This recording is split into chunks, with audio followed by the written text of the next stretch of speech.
Preview features results, photos, qualifying rounds, recaps. Pro Stock Motorcycle Q1 2:20 p.m. A whopping 26 bikes made the opening qualifying session, and it was no surprise to see a Harley-Davidson atop the pack. The surprise is that it was not points leader Eddie Kravik but his teammate, Andrew Hines, who clocked a 6.959. Kravik was a disappointing 12th after a 7.095. Suzuki powerhouse Scotty Polacek had the second-best run of the session, 6.961, followed by Angie Smith's Buell at 6.970. Pro Stock Q1 2:40 p.m. Drew Skillman grabbed the early qualifying lead with a 6.644 from his red Chevy, an impressive pass that was more than 0.03 of a second quicker than his closest challenger, Dallas winner Jason Line, who clocked a 6.679 for the number 2 spot. Points leader Greg Anderson got a bonus point for the third-best pass of the session, 6.688, a run matched by teammate Bo Butner but at a faster speed, 20,504 to 204.63. 20 cars made qualifying attempts, with Kenny Delco on the current bump at 6.806. Funny Car Q1 3:12 p.m. Count another 3 points for the points leader. Ron Capps ran a 3.916 to snag 3 bonus points with the best pass of the first qualifying session of the weekend, extending his points lead right next to the driver who's chasing him. Robert Hight smoked the tire halfway down the track, keeping him from earning any bonus points himself. Meanwhile, Cruz Pedregon 3.919 and Yanni Lindbergh 3.937 also picked up bonus points with the second and third best runs of the session. 17 drivers made passes in the first session, and Tim Gibbons holds the bump spot with a 15.52 second pass. Top Fuel Q1 3:45 p.m. Just another points leader taking the number 1 spot through the first session of qualifying. Steve Torrence went 0.018 second quicker than the second quickest car of the session, driven by Leah Pritchett. That earned him 3 bonus points, and moved him another 2 points ahead of Brittany Force, who earned 1 bonus point with her 3.758 second pass. Troy Buff held down the quick half of the field with a 3.978, while the rest of the cars in the top 8 ran in the 3.7s.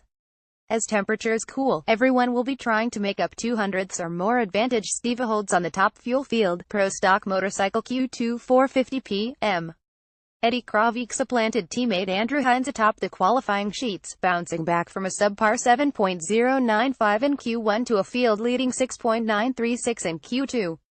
Hector Arena Jr. moved into the number 2 spot with a 6.940, while Hines slipped to third despite a slight improvement to a 6.955. Latonglet, who is chasing points leader Kravik in the battle for the season championship, again got no bonus points after a session-ranked 7th pass of 6.986.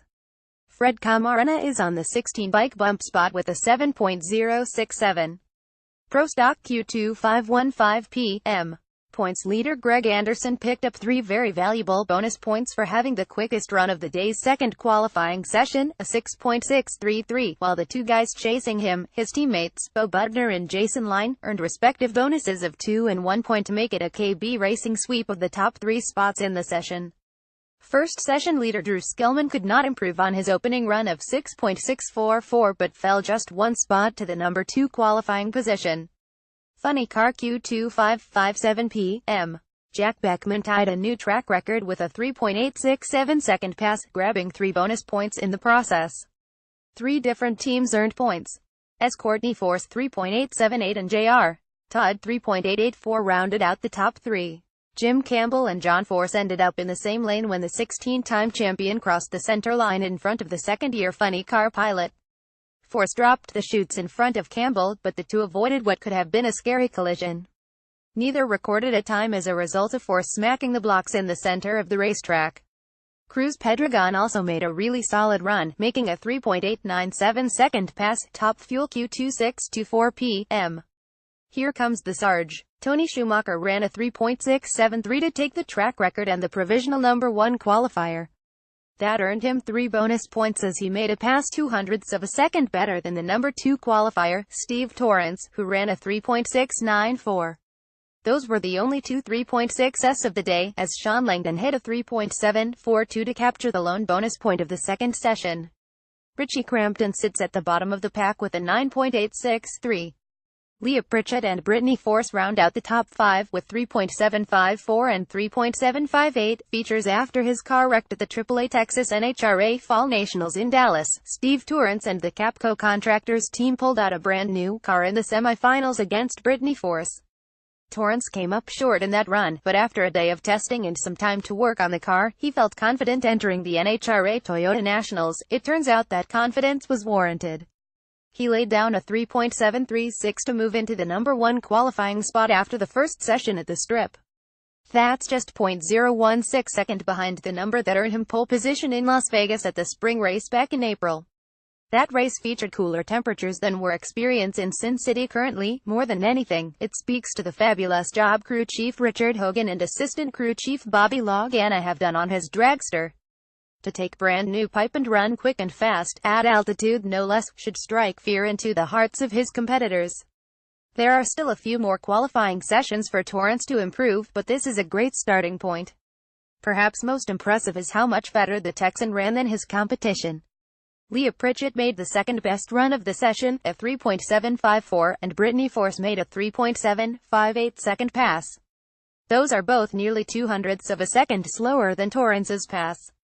They'll likely improve on those runs as the weather improves for the second session, but it might not be enough to catch Torrence, particularly if he also gets quicker in the evening session. No matter what happens in Q2, Torrence has gotten his title chase off to an incredible start in Las Vegas.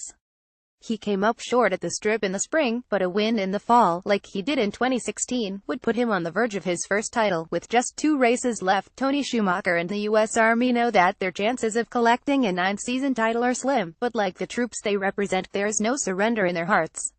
Schumacher enters the event 6th in the standings, trailing leader Steve Torrence by 192 points. There are still a lot of points on the table, a total of 321 over the final pair of events, but any chance rests of gobbling up as many points as possible and hoping that the handful of opponents in front of them don't. Although they've done well in qualifying at the last 3 events, 5th, 3rd, and 2nd, the round wins haven't been coming. Through 4 countdown events, he has just 3 round wins. Qualifying bonus points, a maximum of 12 available, are a good starting point. The reality is that we still have a shot at the championship, and that's been the goal from day one, said Schumacher. It's a long shot, for sure, but all we can do is control our part of it and hope for some help this weekend. The first part of doing that is being fast right off the trailer. I know Mike Green, crew chief, and the guys have been working hard to make sure that happens. We've had so many good weekends racing at the strip, and despite not having the success we were aiming for so far in the countdown, we still have the chance to do something special here at the end of the season. Jim Oberfour was conspicuous by his absence on the starting line when Doug Kalitta made his opening qualifying pass at a crucial event for the championship contending team. Oberhofer is in Las Vegas but was hospitalized for minor surgery after not feeling well Thursday evening. He had a procedure Friday morning and hopes to be back at the track for Sunday's eliminations. Assistant crew chief Troy Foshing has taken over the lead role, with assists from Oberfour and the team. It's the first time since June 2013 that Oberhofer has missed a day at the 2013 Summer Nationals in Englishtown. He missed Friday qualifying to attend the high school graduation of daughter Ashley. Former world champ Sean Langdon only has 2 races left in his Top Fuel career before switching to a funny car next season, but he's obviously planning to make the most of them. He just missed adding a 15th Top Fuel Wally to his shelf in Dallas, where he was runner-up behind Brittany Force and would like to close out his current stint in a dragster with at least another win. If we have a car like that for the last 2 races, I plan on winning at least one of them, said Langdon, pictured left with crew chief Rob Flynn. It would be awesome to get another win in Top Fuel. My plan is to win the next 2, that's my goal.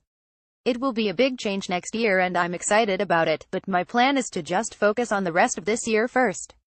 With Langdon advancing to the final in Dallas, all 5 Kalitta Motorsports drivers have now reached a final round this season, with 3 different drivers J.R. Todd, Alexis DeJoria and Doug Kalitta winning races.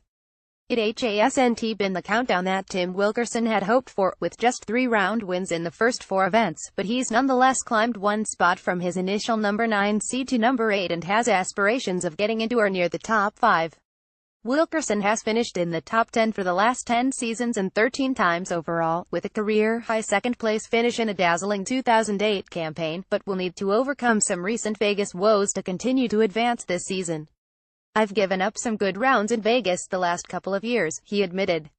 "If I can keep my head on straight, I think we can win some rounds this time and win the race. I want to keep climbing in the points, and it wouldn't bother me a bit to stay ahead. I've J.R. Todd and past Tommy Johnson Jr. and John Force. That's my goal, and I don't know if it's possible. Maybe we're pushing our luck, but if we go to the semis and they get beat early, it could work. I have a good car, and I'd like to show it here in these last two races." Chris Bennett had hoped to be behind the wheel of his family in No Mercy Racing funny car at this event, one with so much meaning to Nevada residents like them after the tragic events of the last month, but he wasn't able to complete his licensing in time for the event, falling less than a tenth of a second shy of the mandatory performance minimum required. "We've just had some stupid stuff happen to us on the times we've been out trying to nail it down," said Bennett, who hails from Henderson, just 45 minutes from the track. "I thought it was important for my team and my sponsors to still make event, and we wanted to help promote the V-Gas Strong movement, which we've added to the side of our car." Bennett has Nitro sophomore Tim Gibbons in the seat this week, with veteran Johnny West tuning, but hopes to complete his licensing on Monday after the event in preparation for a West Coast-based schedule in 2018. The chassis, originally built in 2010 for Matt Hagan by Murph McKinney, was run sporadically by Josh Crawford and has just 3 runs on it. It has been anything but an easy season for Cruz Pedregon and his new crew chief, Aaron Brooks. Yes, the Snap-on Tools team qualified for the countdown to the championship, but the performance has yet to reach the heights either of them hoped for. Still, Pedregon's first run at the NHRA Toyota Nationals, a 3.919-second pass at a career-best 329.26 miles per hour, was excellent. It was especially good considering two things. First, it was the second best of the first session. Pedregon isn't chasing a championship at this point of the season, so those 2 points aren't critical. But that the run was so good given the altitude of the strip is encouraging. It's also the 6th best run of the season for Pedregon, another encouraging sign. He also kept all 4 wheels on the ground, something Pedregon failed to do the last time he was at the strip. In case you've forgotten about that spectacular run, you can watch it below. "That was a wild ride last fall in Vegas," Cruz said. "That run has been called lots of things from bizarre to masterful. What I know is that when the car landed, I was going straight, survived it and got the win light." A Pro Stock Championship is out of reach for Jack Coughlin Jr., but that doesn't mean the veteran driver will be kept from celebrating a championship at the Strip this weekend. That is, if his brother gets the job done in Pro Mod. Troy Coughlin currently leads Mike Castellana by 26 points and can lock up his 3rd title this weekend. "This track has been good to the Coughlin family, no question about it," Jeg said. "Even TJ Troy Jr. has won here in the sportsman ranks, so I'd love to add to that total." The Coughlins have 9 Wallies from the pair of Las Vegas events, with the most recent coming at the fall 2013 event when Troy captured a Pro Mod victory. That was a year after he earned his first Pro Mod World Championship, which he clinched by winning the final race.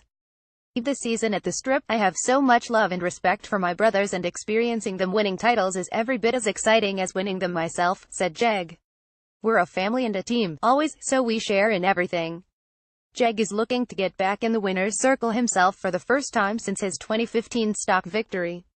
His last Pro Stock win came at Englishtown in 2014. A championship might not be in the cards for the veteran driver, but ending that drought would make for a fine weekend in the Coughlin house. Everyone always says every point matters, but Greg Anderson takes it to heart. After all, he finished second last season behind teammate Jason Line by a mere 3 points, markers he could have earned anywhere during qualifying in the 6 races of the countdown.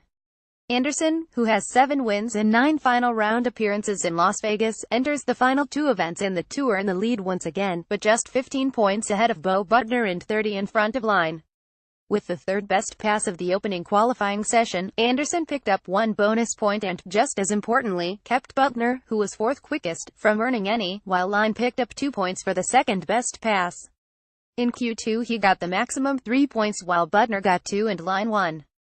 "The class is absolutely brutal right now, and those bonus points during qualifying are going to mean a lot," said Anderson. "We have to go out there and get as many as we can, and then we have to go round by round and try to win this race." Hector Arena Sr. is making his return to Pro Stock Motorcycle at the NHRA Toyota Nationals after successfully rehabilitating his left shoulder. The veteran rider injured his shoulder following the NHRA Summer Nationals in June and has been sidelined since. He has, unsurprisingly, not enjoyed his time off very much. I've still been working on it, but I haven't been riding it, said Nhra. So, that's even worse. You know, I've just been very supportive of Hector Nhra Jr. and making sure he has everything he needs.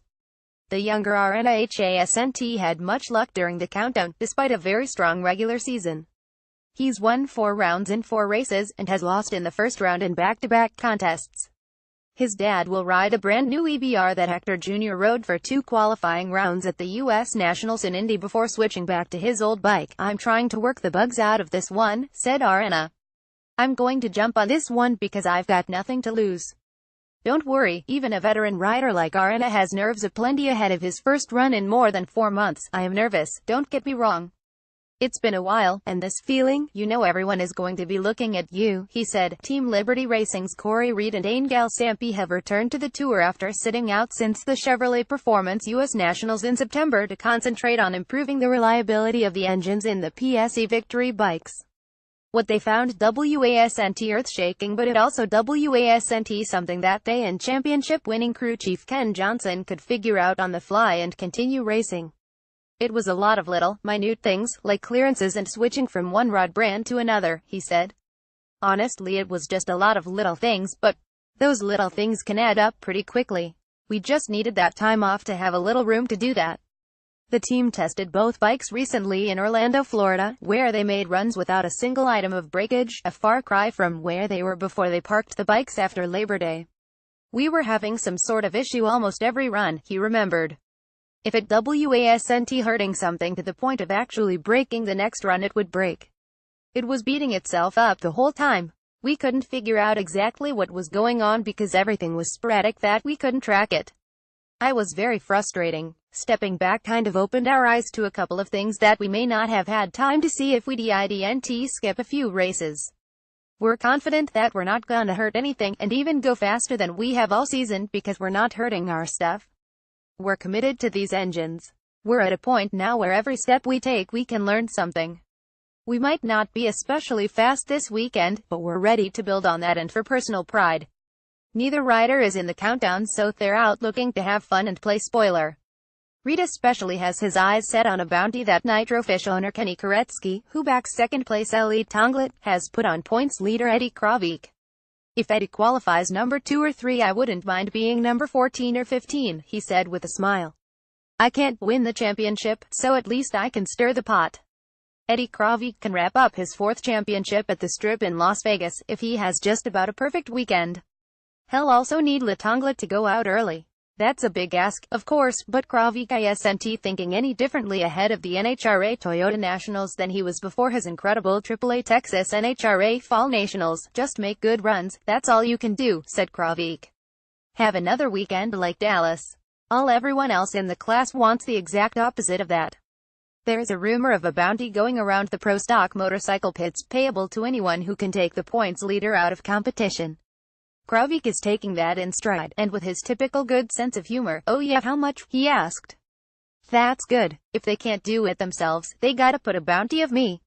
It's a big field in pro stock motorcycle this weekend, with 26 bikes expected to battle for 16 spots.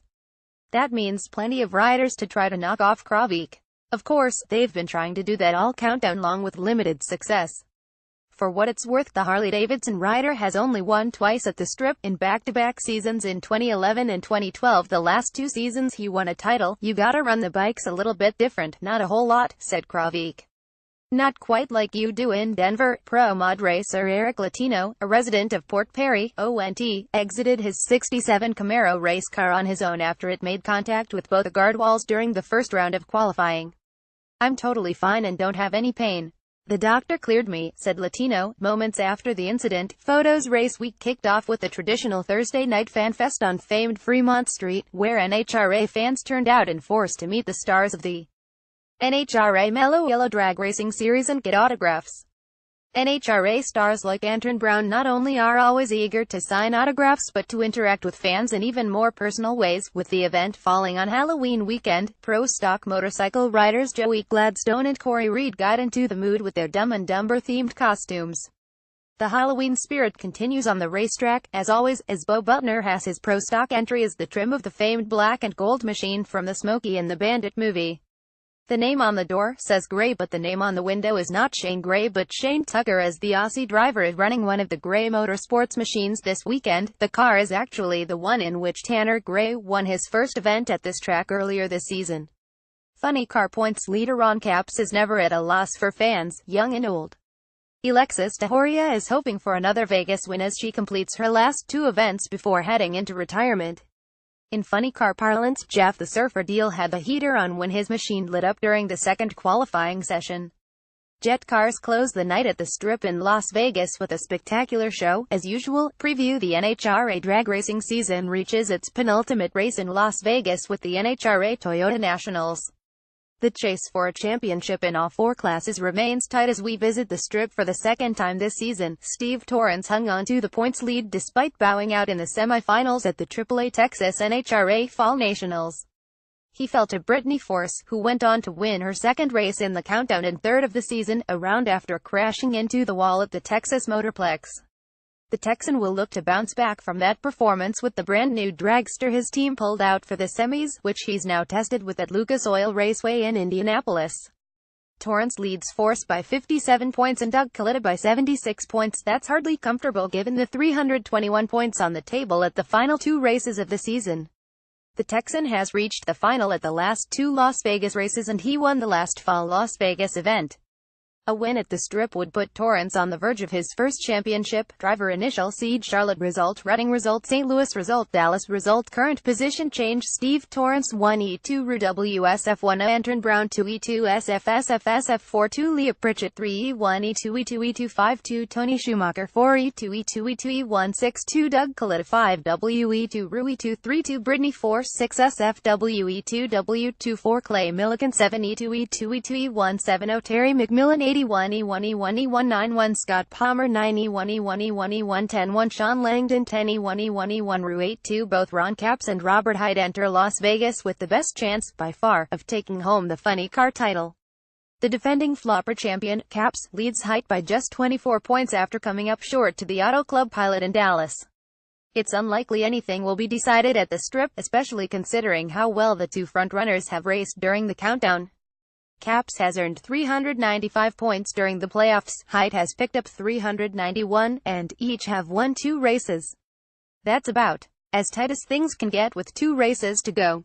A handful of qualifying points, and the 20-point lead Capps started the countdown with, is the difference in the standings so far. We'll see if that's enough when the dust settles. Driver initial seed Charlotte result Reading result St. Louis result Dallas result Current position change Ron Capps 1 E2 WW Ru 1 0 Robert Hyde 2 WE 2 SFW 2 0 Matt Hagan 3 E1 SFE 2 E1 5 2 Jack Beckman 4 E1 SFE 2 SF 4 0 Tommy Johnson Jr. 5 E2 E2 E1 E1 7 2 Courtney 4 6 Ru E2 E1 3 3 John 4 7 E2 E2 SFE 2 6 1 JR Todd 8 SFE 1 E1 E1 9 1 Tim Wilkerson 9 E1 E2 E1 SF 8 1 Cruz Pedregon 10 E1 E1 E1 E1 10 0 Pro Stock has been all about the trio of Camaros fielded by Ken Black Racing. It's fitting that the 3 Chevys are at the top of the standings as they reach the home track of their team owner, with veteran Greg Anderson leading the charge. The 401 points he's earned during the countdown have him in first place by 15 points over Bo Butner and 30 points in front of Jason Line. That's a fight that will very likely come down to the finish in Pomona. Rookie Tanner Gray is hanging around too, as he's 111 points out of first place. Gray got his first career win at the Strip, beating Butner via hole shot. A win in Las Vegas is vital for Gray to keep his championship hopes alive. Driver initial seed Charlotte result Reading result St. Louis result Dallas result Current position change Bo Butner 1 SFW SFE 2 2 1 Tanner Gray 2 WE 2 E1 E2 4 2 Greg Anderson 3 Ru WSF 1 2 Drew Skillman 4 E2 E2 E1 Ru 5 1 Jason Line 5 SF Ru West 3 2 Eric Anders 6 E2 E2 E2 E2 6 0 Jeg Coughlin 7 E2 E1 E1 E1 8 1 Vincent Nobile 81 DNR 10 2 Alan Johnson 9 E1 SFE 1 E1 7 2 Chris McGaw 10 E1 E1 E2 E1 9 1 That's not a concern for Eddie Kravig, who took the points lead over at the start of the countdown in Charlotte, and HASNT looked back since. The Harley-Davidson rider leads second-place racer Letonglet by 107 points, and could wrap up his fourth championship in Las Vegas if the chips fall his way at the Strip. He has won 3 of the 4 races during the playoffs thus far, and earned more points 426 than any other countdown contestant. That's 81.9% of the total points available during the first 4 countdown events, a huge turnaround given the Harley-Davidson team's mid-season struggles. Kravik matched Dane Galsampay's 42 career victories with his AAA Texas NHRA Fall Nationals win, and clinching his 4th title would make him the sole holder of 3rd most championships in pro stock motorcycle history behind Dave Schultz 6 and Andrew Hines 5. Driver initial seed Charlotte result Reading result St. Louis result Dallas result Current position change Letonglet 1 E2 Ru WE1 2-1 Eddie Kravik 2 WWE 2 W11 Hector Arena Jr. 3 SFSF E1 E1 7-4 Jerry Savoie 4 SFE2 E2 Ruforo Matt Smith 5 E2 E2 SFSF 6-1 Andrew Hines 6 Ru E2 3-3 Scotty Polachek 7 E2 SFSFSF 5-2 Joey Gladstone 81 E1 E1 E1 10-2 Karen Stauffer 9 E1 E2 E2 E2 8-1 Angie Smith 10 E1 E1 E2 E2 9-1